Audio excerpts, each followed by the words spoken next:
Muy bien. Detalle importante, doctores. Solamente vamos a aclarar algunos puntos de la parte de farmacocinética. ¿Ya? ¿Ya? En la parte de farmacocinética, doctores, primer detalle importante, no olvidemos que la farmacocinética va a estudiar, ¿ya?, cómo nuestro cuerpo va a utilizar el fármaco. ¿Está claro? Cómo nuestro cuerpo va a utilizar el fármaco. ¿Qué quiere decir esto?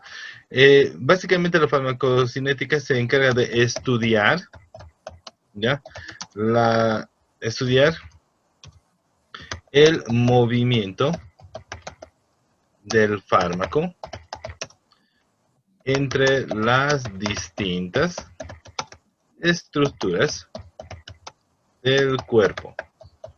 ¿Está bien?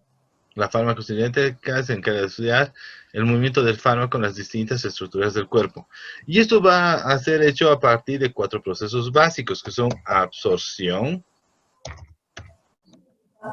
¿ya? Absorción,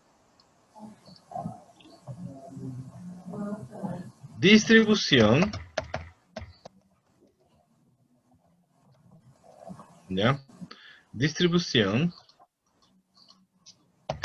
metabolismo y obviamente eliminación. ¿Está bien? Absorción, distribución, metabolismo y eliminación. ¿Por qué es muy importante eso? ¿Por qué tú necesitas saber los conceptos de farmacocinética? Necesitas saber los conceptos de farmacocinética porque todos estos conceptos, absorción, distribución, metabolismo y eliminación, son muy importantes porque van a determinar, son determinantes de la biodisponibilidad. Hasta ahí no te he dicho nada diferente, eso lo hemos hablado antes, incluso ya ha sido tema de debate en las actividades de la práctica, ¿ya? Porque te va a ayudar toda la parte de biodisponibilidad, detalle importante. ¿Está bien? Entonces, cada vez que tú hablas de farmacocinética, la farmacocinética, el punto fundamental de la farmacocinética es precisamente el estudio de la biodisponibilidad, saber cuánto del fármaco tenemos. Ahora, ¿cómo se define la biodisponibilidad? La biodisponibilidad es la cantidad de fármaco, ¿ya?, libre y sin alteraciones, ¿ya?, que interactúa con el receptor. ¿Está bien? Entonces, tan importante. Eso es la biodisponibilidad. Muy bien. Ahora, detalle importante. Cuando hablamos del proceso de absorción, el proceso de absorción tiene 3 etapas o tiene 3 componentes básicos muy importantes que siempre tienen que ser tomados en cuenta. ¿Ya? Ojo, cada vez que hablamos de cada vez que hablas de farmacocinética, estás hablando de biodisponibilidad, y cada vez que tú hablas de biodisponibilidad, estás hablando de cómo la biodisponibilidad se va a afectar, ya sea con la absorción, la distribución, el metabolismo o la eliminación. ¿Ha quedado entendido? Bien. Para la parte de absorción, Sí. la absorción va a ser, ¿cómo se puede decir? Se va a afectar, ¿ya?, mediante 3 aspectos básicos. ¿Ya? Número 1, la absorción viene determinada primero por la formulación farmacéutica del fármaco. ¿Qué es la formulación farmacéutica del fármaco? Es precisamente para saber si el fármaco viene, ¿ya?, en comprimidos, ¿ya?, en tabletas, en suspensión o jarabe, en ampollas, o sea que es un líquido inyectable. Entonces, vamos a poner aquí, etcétera, y así ponemos el resto. Entonces, doctores, cada vez que tú hablas de una formulación farmacéutica, eso también va a determinar la vía. ¿Está bien? Segundo aspecto importante. Dentro del proceso de absorción, lo otro que nos interesa saber es la vía de administración. ¿Ya? La vía de administración. ¿Por qué será importante la vía de administración? ¿no? Yo sé lo que estás pensando. Además, tú ya sabes esto. La vía de administración es muy importante porque la vía de administración determina la cantidad. Ya. En el libro dice porcentaje de absorción. Te lo vamos a poner como dice en el libro. Porcentaje de absorción. ¿Ya? Determina la vía determina la cantidad del fármaco que se va a absorber, es decir, el porcentaje de absorción, y no solamente determina la cantidad, determina la velocidad.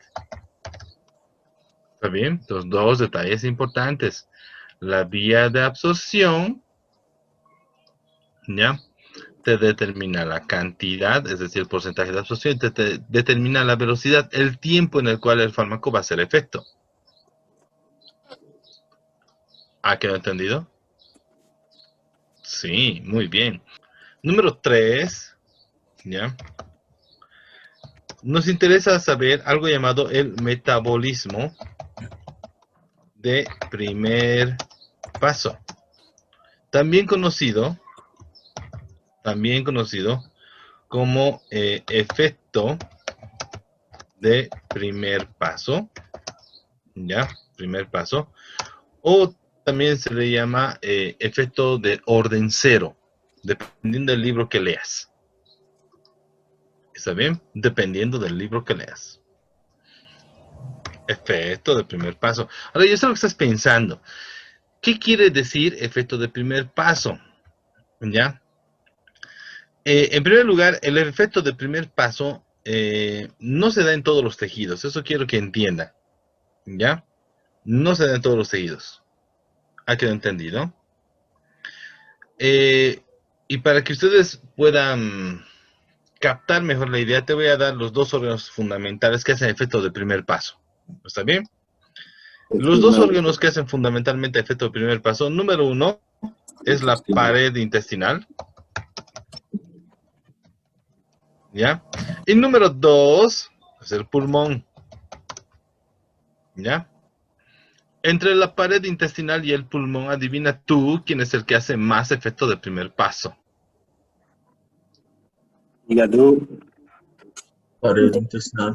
La pared intestinal, excelente, muy bien. ¿Ya? ¿Cómo saben tanto?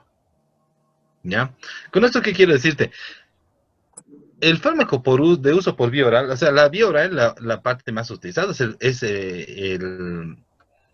¿cómo se puede decir? La vía más utilizada, ¿cierto? Es más, tú le preguntas al paciente, ¿quiere inyectable o tabletas? Te va a decir tabletas, ¿cierto?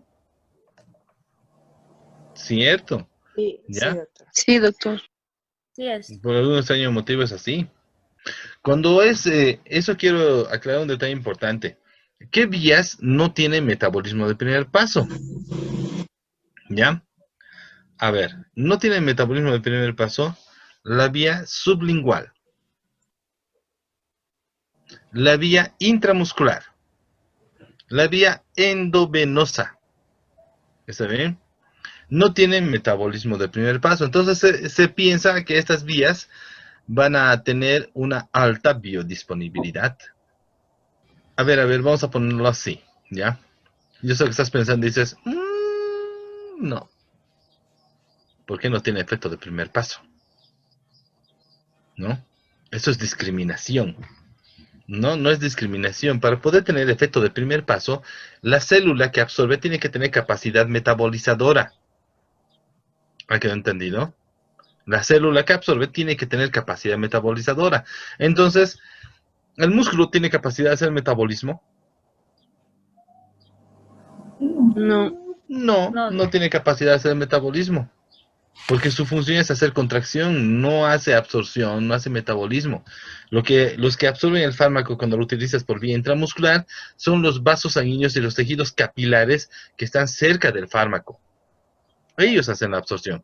Y el endotelio no tiene capacidad metabolizadora. ¿Ha quedado entendido? Sí, ¿no ve? Excelente. Ahora, para que me puedas entender cómo funciona el tema del metabolismo de primer paso, Sí. ojo, una cosa es el metabolismo de primer paso. Otra cosa muy diferente es cuando el fármaco ya está dentro, ¿ya? Y va a ser metabolizado por diferentes tejidos precisamente para su eliminación. ¿Está bien? Son dos cosas totalmente diferentes. Entonces, detalle importante. A ver, vamos a ponerlo así. Yo sé que no son muy buenos mis dibujos. ¿Ya? Aquí tú tienes esto de acá.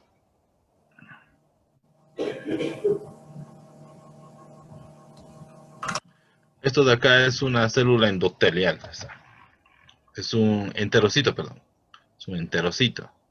Estamos dibujando esquemáticamente, porque ustedes y yo sabemos que el intestino tiene bastantes pliegues y hay vellosidades intestinales y demás. Y es solamente algo esquemático, solamente para que me entiendas que son células que tienen capacidad de absorción. ¿Está bien? ¿Sí? Muy bien. Entonces, tú tienes aquí un fármaco. ¿Ya? Aquí está un fármaco, otro fármaco, otro fármaco, otro fármaco. Está el fármaco visto desde diferentes formas, desde diferentes ángulos. ¿Ya? Ahora, aquí viene el detalle. En primer lugar, la idea es que el fármaco vaya a pasar, ¿ya? De la parte de la luz intestinal, eso es la luz intestinal, ¿ya? La luz intestinal, y que el fármaco vaya a pasar a algo llamado el vaso sanguíneo, ¿no? En el estómago es el sistema esplácnico. Entonces la idea es que el fármaco llegue de aquí a aquí. Ahora, muchas moléculas farmacológicas van a hacer esto. ¿Me he dejado entender? Muchas moléculas farmacológicas van a atravesar, muchas moléculas farmacológicas van a atravesar por los espacios que existen entre una célula y otra. Entonces, muchos fármacos van a ingresar por los espacios que existen en una célula y otra.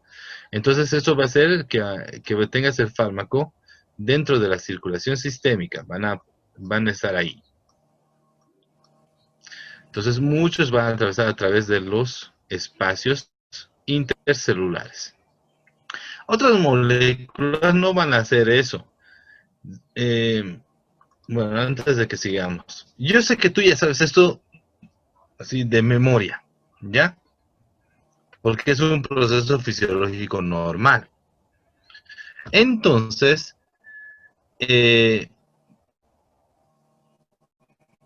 no creo que necesites que te explique esto, ¿cierto?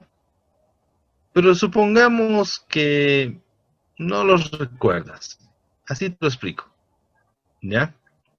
Hay un proceso que se llama ósmosis, ¿cierto? El líquido pasa por ósmosis, pero el soluto pasa por un proceso llamado difusión. Es muy parecido a la ósmosis. El soluto va a pasar de una zona de mayor concentración a una zona de concentración menor, ¿ya? Pero eso no es ósmosis. La ósmosis es para los líquidos. El soluto se llama difusión, ¿ya? Cuando es de una zona de... Cuando pasa a partir de su concentración a una zona de mayor concentración a una zona de concentración menor, se llama difusión simple, ¿ya? Pero cuando se utiliza proteínas transportadoras, ¿ya? Proteína transportadora, el uso de una proteína transportadora se llama difusión facilitada. Entonces, ¿el fármaco qué hace? ¿Hace difusión simple o hace difusión facilitada? Ambos. Muy bien. ¿El fármaco hace difusión o hace ósmosis? Difusión. Muy bien, Difusión. difusión. Excelente. Hace difusión. El fármaco hace difusión, no hace ósmosis. Cuidado que se confundan. Imagínate con este nivel de complejidad. Muy bien. Entonces, el fármaco, una parte del fármaco va a pasar por algo llamado difusión simple. Pero otra parte del fármaco lo que va a hacer es eso, ingresa dentro de la célula, porque la célula también es una cavidad, entonces va a ser de una zona de mayor concentración a una zona de concentración menor, ¿ya? O sea que va a ser difusión al interior de la célula. Y una vez en el interior de la célula, nuevamente te va a hacer difusión hacia el vaso sanguíneo. Va a pasar de una zona de mayor concentración a una zona de concentración menor. Igual sigue siendo difusión. Cuando entra al interior de la célula, muchas veces, ya, el fármaco va a ser pasado al interior de la célula. Ahora, tenemos unos fármacos que están en color azul y el otro que está en color café, ¿cierto? ¿Serán el mismo? ¿Es el mismo? No, muy No, bien, doctor. excelente, no ¿No? es el mismo. Tenemos un fármaco que está en color café, que es el fármaco original, ¿cierto? Y hay otros que pasan y cambian. Ya no son de color café, son de color Azul. azul. Muy bien. ¿Será el mismo? No. No, la No. respuesta es no, no es el mismo fármaco. Eso significa que la mucosa intestinal los ha cambiado. ¿Está claro? Eso, doctores, se llama metabolismo de primer paso. Donde la mucosa, las células de la mucosa intestinal van a hacer el cambio. A nivel de la mucosa intestinal lo hace una enzima, ¿ya? Y esta enzima es conocida como la CYP3A4. ¿Está bien? CYP3A4. ¿Ha quedado entendido? Sí, sí. Parece matrícula de auto. Sí, parece matrícula de auto, pero así se llaman enzima. Pertenece a la familia de la citocromo P450. Entonces, si hay algún reclamo, pues reclamen a la P450. Después de ser absorbidos a nivel intestinal, ¿a dónde va a ir el fármaco?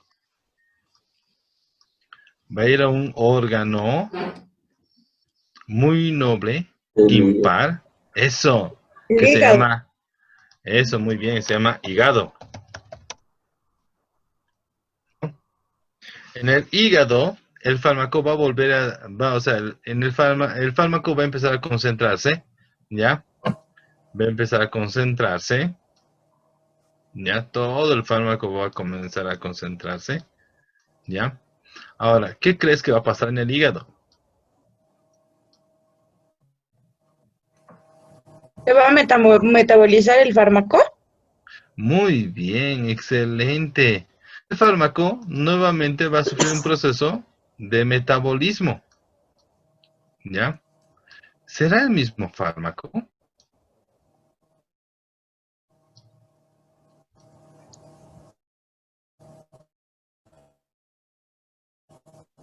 La respuesta es No. no, ¿tiene la misma función? La respuesta es No, doctor. no, no tiene la misma función.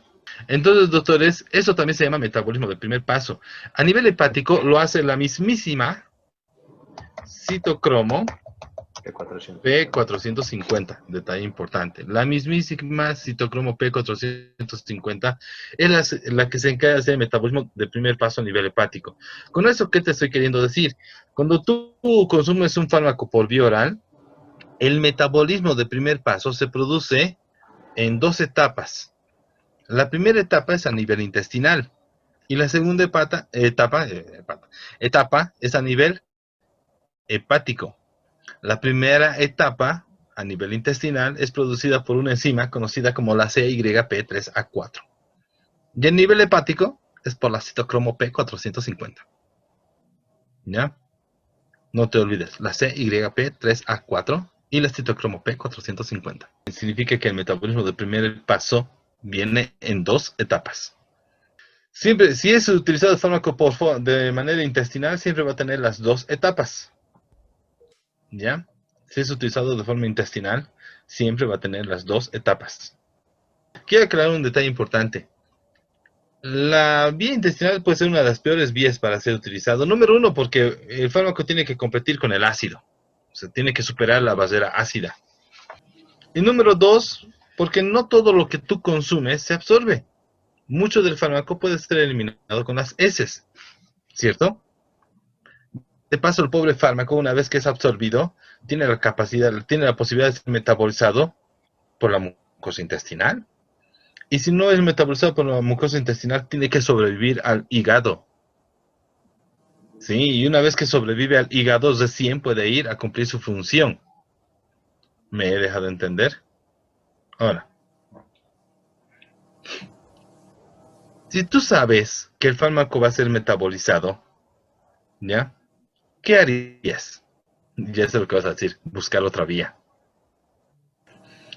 Quiero aclarar un detalle importante. Cuando usted lee esto en el libro, normalmente surgen confusiones, ¿ya? Entonces lo que se hace es que si va a ser sometido al ácido o va a sufrir metabolismo el primer paso, sabemos que se va a metabolizar, lo que hacemos es utilizar profármacos, fármacos que necesiten ese metabolismo para activarse. ¿Está claro? Profármaco. Está en el libro, precisamente por eso lo explico, porque muchos piensan que todos los fármacos son profármacos y eso no es necesariamente cierto. ¿Listo? No te olvides, si sabemos que va a haber metabolismo el primer paso, muchas veces usamos profármacos. Fármacos que se van a activar con el metabolismo del primer paso o con el ácido gástrico del estómago.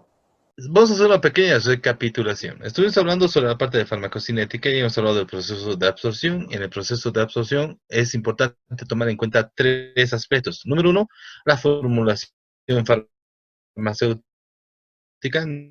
Número dos, tomar lo que es la vía. Dos vías que son las que tienen principalmente efecto del primer paso. ¿Ya? ¿Cuáles son esas dos vías que tienen efecto del primer paso? Número uno, la vía oral. Número dos, el sistema pulmonar. Entre la vía oral y el sistema pulmonar, la fundamental oral, porque utiliza la mucosa gastrointestinal para hacer el efecto del primer paso. Acabamos de hablar y también te explicamos cómo se produce este efecto del primer paso, que es ese cambio químico que van a producir los fármacos. ¿Ya? Y obviamente hemos hablado de que este efecto del primer paso a nivel intestinal tiene dos etapas. Una etapa intestinal que es producida por una enzima que es la CYP3A4. Y otra etapa que es la etapa hepática, que es producida por la mismísima por la citocromo P450, ¿cierto? Cierto, muy bien. A nivel pulmonar también se puede producir este metabolismo, pero es mucho, mucho menor. Aunque uno no lo quiera admitir, la mayoría de los fármacos, o sea, si tú tienes un fármaco por vía inhalatoria, se absorbe aproximadamente del 95 al 97% del fármaco. O sea, tiene una absorción, pero excelente, ¿ya? Ahora, vías que no tienen metabolismo de primer paso, ¿ya?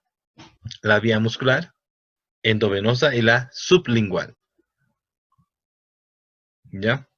Ahora, yo sé lo estás pensando, ¿la vía tópica tendrá efecto de primer paso? ¿Sí? ¿No? No sé. Muy pocas vías tópicas tienen efecto de primer paso, pero aquí viene el detalle. El efecto de primer paso cuenta cuando quieres un fármaco en la circulación sistémica. La vía tópica es para usar el fármaco solamente en un solo sitio de acción. Por ejemplo, usar gotas oftálmicas es para tener el fármaco concentrado en el ojo. Usar gotas ópticas es para tener concentrado el fármaco en el oído. Y así sucesivamente. No hay una gran absorción sistémica del fármaco. ¿Está bien? Número uno. Número dos, ¿ya? La vía rectal tendrá también metabolismo de primer paso. No en gran cantidad, ¿eh? Porque igual va a llegar al intestino grueso. Muy bien, excelente. En primer lugar, la vía rectal sí tiene metabolismo de primer paso, sí tiene, ¿ya? Lo único que no tiene la vía rectal es que el fármaco se vaya a encontrar con el ácido gástrico del estómago. Pero después va a atravesar la mucosa intestinal y al atravesar la mucosa, obviamente va a hacer metabolismo de primer paso. Y después de eso llega el sistema esplácnico, ¿ya? A los vasos sanguíneos del intestino. Entonces de ahí va a ir directito a hígado. Y en el hígado también puede ser metabolismo de primer paso. La única diferencia es que a nivel rectal no hay ácido gástrico.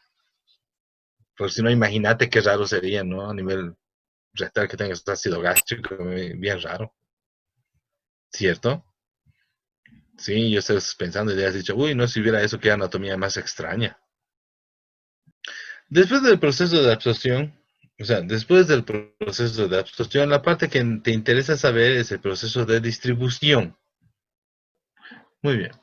Para el proceso de distribución es bueno que tengamos en cuenta un aspecto muy importante. ¿Ya? Número uno, hay una teoría que todos manejamos, ¿ya? Katsun no se atreve a comentarla como tal. Es más, también Goodman y Gilman no se atreven a comentarla como tal. Pero sí la mencionan en bastantes oportunidades. Y se llama la teoría de compartimentación. O también conocida como la teoría de compartimentos múltiples. ¿Ya? Teoría de compartimentación o también conocida como teoría de los compartimentos múltiples. ¿Está bien? Entonces, cuando tú lees esto y escuchas hablar a Katsun, ¿ya? La mayoría de la gente no sabe de qué se está hablando, ¿ya? Y no entiende cómo funciona la llamada teoría de compartimentos múltiples o de compartimentación. Entonces, ¿cómo puedes imaginar esto? ¿Ya? Veámoslo así. Vamos a suponer que aquí tenemos un tejido del organismo. Está. Este es un vaso con agua. Listo. Aquí vas a tener otro tejido del organismo. ¿Ya? Y esta es una taza de café. ¿Está bien? Aquí tenemos otro organismo. Y aquí tenemos un chop de cerveza. ¿Cierto? Muy bien. Aquí vamos a poner una... ¿Cómo se llama esto? Un shoot de tequila. ¿Sí, no ve? Un shoot de tequila. Ahí está otro. Una pequeña taza de martinis. Está. ¿Cierto? Aquí vamos a poner una copa de vino. Una copa de vino. No soy muy bueno dibujando. ¿Ya? Y ahora yo sé lo que estás pensando y dices, ¿por qué estamos hablando de esto? Porque cada uno de estos es un tejido diferente. En la teoría de compartimentos múltiples, cada uno de nuestros órganos es un tejido diferente. Porque tiene distintos tamaños. ¿Ha quedado entendido? Cada tejido es un tejido diferente, tiene distintos tamaños. ¿Está claro? Y no solamente eso. Cada tejido que nosotros tenemos va a tener distintas concentraciones de agua. Entonces, por ejemplo, si este fuera nuestro cerebro, es una distinta cantidad de agua. Si ese es nuestro pulmón, va a tener una gran cantidad de agua, porque maneja todo el pulmón, maneja todo con agua. ¿Cierto? Aquí también distinta cantidad de agua. Aquí también distintas cantidades de agua. La cantidad de agua será equitativa en todos los tejidos. Nunca es homogénea. La cantidad de líquido jamás va a ser homogénea en todo el organismo. Cada tejido tiene un tamaño diferente. Por ejemplo, la masa muscular es totalmente diferente de una persona a otra. El tejido adiposo es totalmente diferente de una persona a otra. Cada uno de estos tejidos tiene distintas cantidades de agua. ¿Ha quedado entendido? Muy bien. Cuando tú leas esto en el Katsun o leas esto en el Goodman y Gilman, te lo van a explicar. El Katsun habla de esto durante 3 páginas, ¿no? Y cuando tú terminas de leer las 3 páginas, dices, sí, ya quedó claro. Necesito que alguien me explique esto. ¿Cierto? Entonces, ¿qué quiere decir esto? Cuando habla Katsun de la teoría de compartimentos múltiples, te está diciendo primero, o sea, vamos a llegar a ciertos puntos comunes, ¿ya? ¿Qué te está diciendo Katsun? Te está diciendo, número 1, ¿ya? Que cada tejido es considerado un compartimento, ¿ya? Número 1. Primer detalle importante. Segundo detalle importante. Cada tejido, o sea, todos los tejidos tienen el mismo tamaño.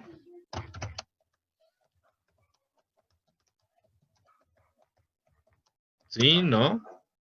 No, doctor. No. No. Cada tejido tiene un tamaño y volumen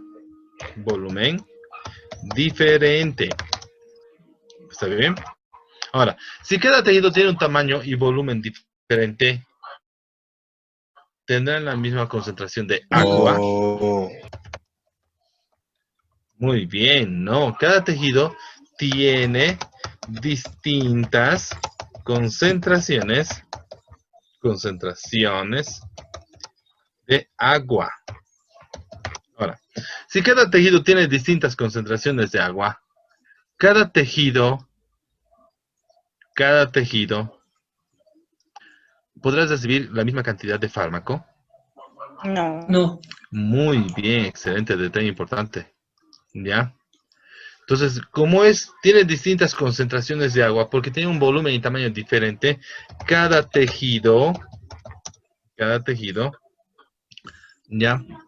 Recibe diferentes concentraciones del fármaco. Un detalle importante, el fármaco jamás se distribuye de forma equitativa en el organismo. Siempre va a ser distintas concentraciones del fármaco en diferentes tejidos. Y eso va a depender también del tamaño y volumen y la cantidad de agua que puedes recibir el tejido. ¿Está bien? Número 1. Número 2, también va a depender de las barreras, ¿ya? Fisiológicas del organismo. Entonces, hay barreras que van a permitir que el fármaco pueda pasar más rápido y hay barreras que no van a permitir que el fármaco vaya a difundir con facilidad. Un ejemplo de esto tenemos, por ejemplo, la barrera hematoencefálica.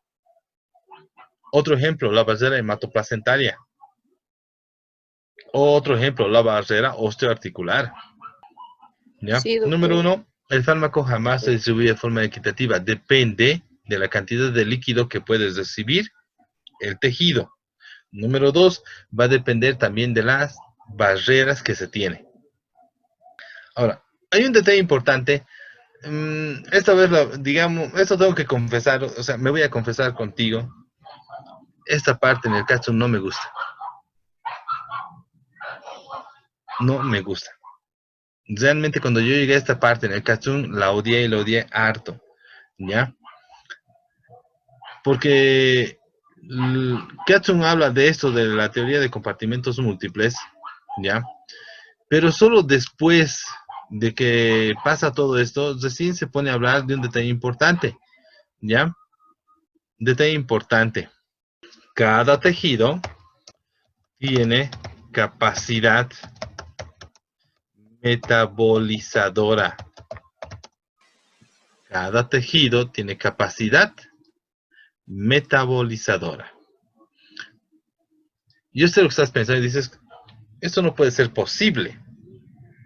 En realidad, sí puede ser totalmente posible. Aunque no lo creas, el cerebro hace metabolismo. El hígado hace metabolismo. El músculo hace metabolismo. El páncreas, todos tus tejidos hacen metabolismo. Claro, no a gran escala, como lo hace el hígado, por ejemplo. Pero todos los tejidos tienen capacidad de hacer metabolismo. ¿Me he dejado entender? ¿Por qué? Porque cada célula de nuestro organismo utiliza degradación oxidativa, o te va a utilizar fosforilación, o va a tener un proceso llamado alquilación. O sea, tiene distintos tipos de procesos químicos precisamente para poder actuar sobre el fármaco. Entonces, todos los tejidos tienen capacidad de metabolismo. Todos los tejidos pueden metabolizar. Ahora, ya sé. Todos los tejidos tienen capacidad metabolizadora, sí. ¿Ya? No es a gran escala, pero todos tienen capacidad de hacer metabolismo.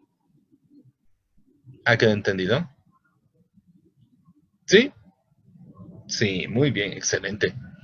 Segundo detalle importante. Todos los tejidos tienen capacidad de metabolizadora. ¿Ya? Ahora, detalle importante. Todos los tejidos, ¿ya? También tienen capacidad de eliminación. ¿Qué quiere decir esto? Quiere decir que cada tejido tiene la capacidad de eliminar, aunque sea una pequeña fracción del fármaco, pero la logra eliminar. todos los tejidos tienen capacidad de eliminación, aunque sea, van a eliminar una pequeña fracción del fármaco, pero logra eliminar. Entonces, hay fármacos que se eliminan mediante el cabello, en nuestras células epiteliales, que se eliminan mediante la orina, que se eliminan en las sales biliares. Hay algunos fármacos que incluso se eliminan en las uñas, otros se eliminan por nuestra respiración, ¿está claro? Entonces, no existe una o dos vías exclusivas de eliminación, tenemos varias vías de eliminación. ¿Sabe? Cada tejido tiene capacidad de metabolismo, cada tejido tiene capacidad de eliminación. Detalle importante. ¿Por qué estoy mencionando esto? Porque cuando tú hablas de la capacidad de eliminación y te mencionan, ¿no?, que todos los tejidos tienen capacidad de eliminación, a eso, doctores, se llama eliminación, ¿ya? Eliminación sistémica. Y en el Katsun le llama eliminación sistémica y después incluso cambia este término y no solamente le dice eliminación sistémica, sino que le llama carácter aditivo de eliminación. Y con eso terminamos el proceso de distribución. Ahora hay un detalle muy importante, ¿ya? Con respecto al proceso de distribución, yo sé lo que has pensado, ¿no? Has dicho, ay, he dado vueltas tanto en el Katsun. Si hubieras leído las diapositivas, te hubieras dado cuenta más rápido. ¿Ya? Carácter, o sea, estamos hablando de esto precisamente, de la teoría de compartimentación, que hay, todos los fármacos se van a destruir nunca de forma equitativa, y que obviamente depende de la concentración de agua. Ahora, cada tejido tiene capacidad de metabolismo, cada tejido tiene capacidad de eliminación, a eso le llamamos eliminación sistémica o carácter aditivo de eliminación. Hay un detalle importante, y eso lo estás pensando y dices, no, qué interesante. No, pues ahora está claro. Y después dices, ¿y para qué te sirve esto? ¿Por qué tú necesitas saber cómo se distribuye el fármaco? ¿No? La respuesta se llama dosificación. De acuerdo a los volúmenes de distribución, es que tú vas a dosificarle a un paciente. Todo eso de los compartimentos sí es muy interesante, pero todo esto va a depender del volumen de líquido que tengamos. Ahora, eso, doctores, es muy importante porque esto nos ayuda a determinar algo que se conoce como dosificación. En este sentido, doctores, hay dos aspectos que tú tienes que prestarle mucha atención. Ahora, ¿cuál es el detalle? Cuando hablamos de volúmenes de distribución, detalle importante. Esto es muy importante, es porque nos ayuda a determinar algo conocido como volúmenes de distribución. ¿Ya? Entonces, básicamente nosotros, doctores, tenemos dos tipos de volúmenes. Dos tipos de volúmenes. Uno, ¿ya?, que es el volumen real. ¿Ya? Volumen real. Y el otro que se va a llamar el volumen, ¿ya?, volumen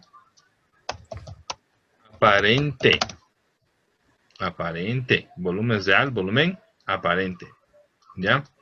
Un detalle muy importante, y yo se lo estás pensando, pero el doctor dijo que esto de saber volúmenes era, o esto de saber la distribución era muy importante para la dosificación. ¿Ya? Yo no estaba hablando de volúmenes. ¿Ya? Es para dosificación. Y ahora, ¿por qué te estoy hablando de volúmenes? Porque cuando tú dosificas para los adultos, solamente necesitas saber la ventana terapéutica, porque eso te indica la dosis mínima, la dosis máxima, donde hay la llamada EC50, concentración efectiva 50, o dosis efectiva 50, no sé si recuerdas. Ahora, un detalle importante, doctores. El hecho de que tú utilizas el volumen aparente de distribución es la dosificación que se utiliza en los pacientes adultos. Ahora, yo sé que estás pensando y dices, wow, el volumen aparente de distribución, pero no entendí. ¿Qué volumen tenemos todos los seres humanos que es constante? Que no cambia de un ser humano a otro. La sangre. Muy bien, excelente. Ve, el doctor ha estado estudiando. En el volumen aparente de distribución, nosotros utilizamos un volumen constante. ¿ya? Ese volumen constante es el llamado volumen sanguíneo, ¿ya? Es el volumen sanguíneo. Sanguíneo. ¿Está bien? ¿Por qué? Porque todos los seres humanos tenemos aproximadamente de 4 a 6 litros de sangre. ¿Qué quiere decir eso? Que como tenemos todos los seres humanos de 4 a 6 litros de sangre, ese es el volumen en el cual consideramos que el fármaco va a estar disuelto y va a pasar a las distintas estructuras. ¿Me he dejado entender? ¿Sí? Sí, entonces utilizamos el volumen aparente de distribución. Por eso es que en los pacientes adultos, tú lo que necesitas, ¿ya?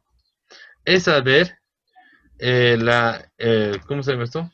Tú lo que necesitas saber es el mínimo y el máximo a ser usado del fármaco. ¿Está bien? Es lo único que necesitas saber, el mínimo y el máximo a ser usado del fármaco. Entonces, ¿ya? Esto es importante porque así se hace la dosificación, ¿ya? Para los adultos, usando el volumen aparente de distribución. En cambio, adivina a quién dosificamos de acuerdo a su volumen real. Niño. Muy bien. Esta es dosificación para niños. ¿Está bien? Dosificación para niños. ¿Qué quiere decir eso? Que en esta dosificación para niños tú necesitas saber el volumen real. Y el volumen real se hace mediante el peso. El volumen real se hace mediante el peso. Por eso es muy importante saber cuánto pesa el niño. Por eso es tan importante saber cuánto pesa el niño. Porque de acuerdo al peso, tú vas a tener el volumen. Ahora hay un detalle. Yo sé lo que te van a decir. ¿Ya? Yo sé. Cuando estés, ¿cómo se llama esto? Cuando estés haciendo distintas rotaciones y cuando estés, por ejemplo, haciendo tu rotación tal vez de campo, o cuando estés haciendo tu rotación a algunos servicios, te van a decir que si no tienes el peso del niño, ¿ya? De acuerdo a su edad, tú puedes calcular más o menos cuánto debería pesar. Tabla de Gómez, ¿no? ¿Sí? Una tabla Tabla de Gómez. Gómez, excelente. Ahora, quiero aclarar un detalle importante y te voy a dar un consejo, agarra lo que es gratis. No, te los voy a empezar a cobrar. No, mentira. ¿A qué me quiero ir con esto? La tabla de Gómez es orientadora. ¿Ha quedado entendido? Solamente te orienta, pero es eso, es solamente una orientación. De ninguna manera la tabla de Gómez te va a resolver absolutamente todo. Ahora, ese es el detalle. La tabla de Gómez se ha generado, por ejemplo, para los niños a nivel mundial. Y los niños latinoamericanos tenemos una característica muy interesante. Los niños latinoamericanos tienen una característica muy interesante. Número uno, ¿ya? El 70% de los niños latinoamericanos, ¿ya? Perdón, el 40% de los niños latinoamericanos están dentro de la tabla de Gómez, 40%, ¿ya? Después de eso hay otro 40%, 40-50% de los niños latinoamericanos que están por debajo de la tabla de Gómez, ¿ya? O sea que tienen un peso menor al que dice la tabla. Son desnutridos, ¿ya? Y hay un porcentaje pequeño, un 10%, que tiene un peso mayor al que indica la tabla de Gómez. Si tú le das la dosis normal para un niño de esta edad a un latinoamericano, posiblemente le vas a dar una sobredosificación. Porque los niños latinoamericanos tienen pesos menores, normalmente. ¿Está claro? Y hay una pequeña posibilidad que la dosis vaya a ser insuficiente, porque un 10% de los niños no vienen con desnutrición, sino vienen con sobrepeso. Entonces, la tabla de Gómez es orientadora, no es absoluta, ¿ya? Y ahorita debe haber uno que debe estar ahí diciendo, y yo me he memorizado la tabla de Gómez. No. Pero como es los decretos. Ahora, lo ideal, doctores, es que tú tienes que saber el peso. Eso es lo ideal. Tú tienes que conocer el peso del niño para poderlo dosificar. ¿Ya?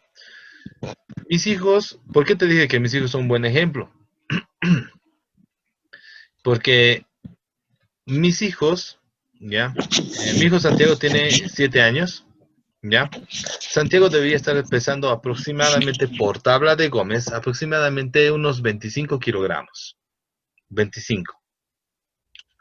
Santiago pesa 34, ¿ya? Es grande. Para su edad es grande. Si tú le das el fármaco dosificado por tabla de Gómez, lo que le des a él es insuficiente, ¿ya? Y mi hijo Gabriel tiene 4 años, ¿ya? Más o menos por tabla de Gómez él debería estar pesando unos 16. Y el muchacho pesa 23. También está por encima de la tabla de Gómez. Lo mismo, ¿ya? Lo que le des a él en medicamentos también va a ser insuficiente. Los últimos dos procesos que tenemos que ver dentro de la parte farmacocinética, uno de ellos se llama metabolismo.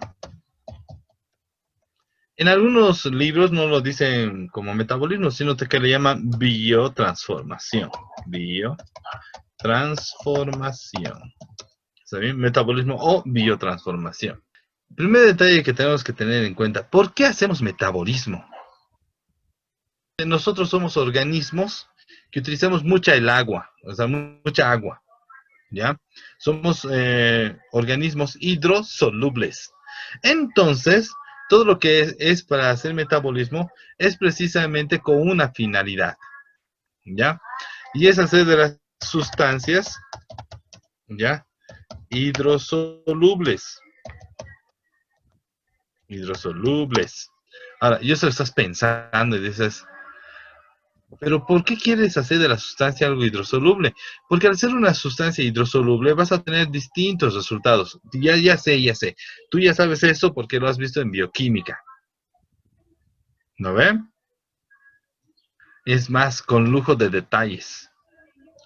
¿Cierto? Al ser una sustancia hidrosoluble, número 1, ¿ya?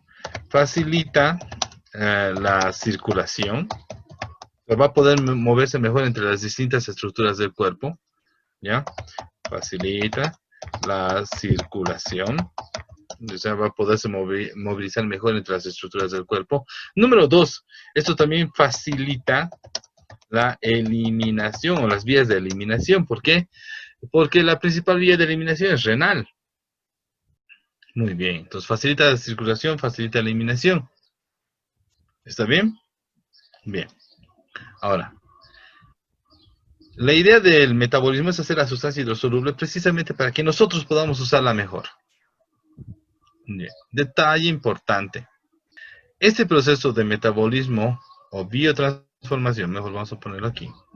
En este intento de intentar hacer de la sustancia, mediante metabolismo o biotransformación, una sustancia más hidrosoluble, hay 3 resultados que puedes tener. ¿Está bien? 3 resultados. ¿Ya? Hay 3 posibilidades que puedes tener sobre el fármaco. Número 1, ¿ya? Que el fármaco sea más activo, ¿ya? ¿Qué quiere decir? Que hace metabolismo y el fármaco se vuelve más activo que la sustancia original, mucho más activo. Es más, tú lo miras después del metabolismo y dices, uy, no, qué activo, ¿no? Mucho más activo. El otro efecto, número 2, ¿ya? Es que el fármaco, ¿ya? Se inactive. Ahora, quiero aclarar un detalle importante. Muchas veces se manejó la idea errónea de que el metabolismo es para inactivar el fármaco, ¿ya? Es más, a veces inactivar el fármaco es lo más raro que vaya a pasar. Normalmente no se inactiva, sino que el fármaco se vuelve en algo más activo o incluso puede pasar el tercer punto, ¿ya? Que el fármaco, ¿ya? Adquiere una actividad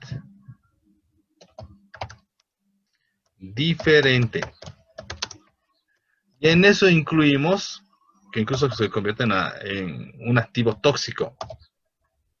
Adquiere una actividad diferente. Incluso se puede hacer tóxico. ¿Ha quedado entendido? Entonces, detalle importante. Cuando el paciente va a hacer metabolismo o biotransformación, los resultados del metabolismo no siempre es que el fármaco se inactive, sino que el fármaco puede hacerse más activo que la sustancia original. Número uno, puede adquirir una actividad diferente a la sustancia original. Al hacer una actividad diferente a la sustancia original, incluso puede hacerse tóxico, ¿no? Entonces, cuando conozcas a una persona tóxica, le vas a decir, ah, tú te has hecho metabolismo, ¿no? Siempre tienes que tener un comentario agudo. Uno así que dé apendicitis, ¿no? Y el último es que el fármaco se inactive, lo cual no es frecuente, ¿ya? Entonces, aquí, por ejemplo, tú haces, ¿sabes? Todo es posición de filosofía. Tienes que recordar que tienes que hacer la posición de filosofía por lo menos 2 veces al día, ¿ya? Para que el conocimiento fluya. Y aquí es donde tú dices, ajá, ya lo entendí. Por este motivo es que muchas veces los fármacos son administrados e ingeridos como profármacos, ¿ya? Porque buscamos que haga metabolismo precisamente para que el fármaco se active. ¿Ha quedado entendido? Entonces tú dices, con razón, ¿no? Y este Katsu me estuvo tomando el pelo todo este tiempo. Katsu mamón. Ha hecho interesante el vivo. Ya. Existen básicamente 2 tipos de metabolismo. Un metabolismo de fase 1 y un metabolismo de fase 2. ¿Cierto? El metabolismo de fase 1 está compuesto por muchos compuestos. Son varios tipos de acciones que puedes tener, que puede ser oxidación, reducción, oxidación, reducción, alquilación, otro tipo de operaciones, redox, etcétera. O sea, son muchos. No necesitas memorizarte. Pero el metabolismo de fase 2 viene compuesto por un solo elemento, que es la conjugación con el ácido glucurónico. Ahora, esta conjugación con el ácido glucurónico o cualquiera de estos 20 procesos tiene la finalidad de hacer la sustancia más hidrosoluble, ¿no? Porque facilita la circulación, facilita la eliminación, etc. ¿Ya? Ahora, aquí viene el detalle. ¿Qué pasa cuando la solución no se hace más hidrosoluble? O sea, si se hace hidrosoluble, la eliminación va a ser Renal. renal. Muy bien, excelente. Ahora, ¿qué pasa si la sustancia no se hace más hidrosoluble? ¿Será que va a poder ser eliminado por el riñón? No, Sí, por las no, no heces. sé. Muy bien. Detalle importante. Cuando una sustancia no puede ser de eliminación renal, la eliminación es hepática. Entonces, detalle importante, ¿ya? Las sustancias, ¿ya? Sustancias no pueden ser eliminadas, ¿ya? Por vía renal, es decir, mediante la orina, son para eliminación hepática. ¿Está claro? ¿Qué quiere decir? Cuando son de eliminación hepática hay un detalle que quiero que entiendas. En el libro, no solamente en el libro de Katzun, sino en varios libros, va a decir que va a ser de eliminación mediante sales biliares. ¿Está bien? Eliminación mediante sales biliares. O va a ser de eliminación mediante las heces. Entonces, cada vez que te estén diciendo eliminación hepática es el hígado. Cada vez que te digan eliminación con las sales biliares es el hígado. Cada vez que te digan eliminación con las heces es el hígado. Entonces son sinónimos para una misma vía de eliminación. Todo lo que sea eliminación hepática, sales biliares y heces, detalle importante, ¿Ya? Todo lo que sea eliminación hepática, sales biliares y heces, va a entrar algo llamado el circuito Enterohepático. hepático. Es muy importante eso, doctores, porque el circuito enterohepático aumenta la vida media.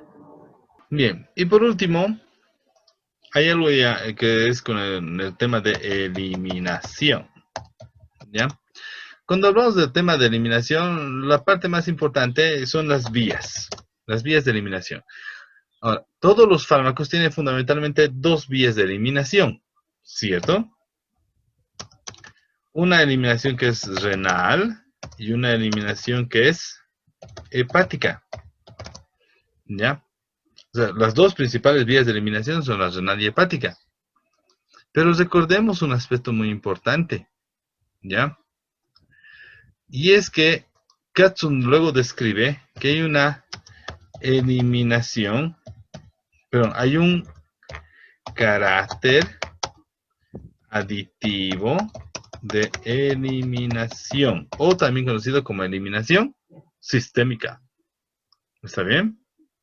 Entonces, no solamente es la eliminación por vía renal o la eliminación por vía hepática, sino que también se puede eliminar por distintas vías. Ahí sale el tema de que puede eliminarse por vía pulmonar, se puede eliminar por la piel, se puede eliminar por el cabello, por distintas, ¿cómo se llama? Por distintos tejidos. Eso se llama carácter aditivo de eliminación. Ha quedado entendido, ¿cierto? Tal vez los conceptos que tú deberías manejar mejor es el término vida media o semivida. ¿Ya? Entonces hay que saber manejar mucho el término de vida media o semivida.